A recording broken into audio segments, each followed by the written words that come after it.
Saya tak nak cerita pasal eyeliner saya yang warna brown, warna hitam, sebelah-sebelah ni. Ramai yang suka, Alhamdulillah, terima kasih yang membeli dekat dalam live tadi. Tapi pagi ni, everyone cakna, everyone tahu dan dikejutkan dengan mereka dalam keadaan bahaya sangat-sangat. Dan hari ni kita tak nak dengar it's all about GSF.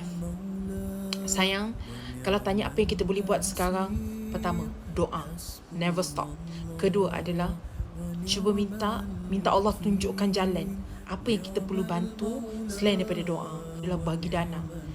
Allah bagi kita ruang dan peluang, one day boleh jadi seperti mereka. Seriously, saya pun terkesan, anda pun semua terkesan.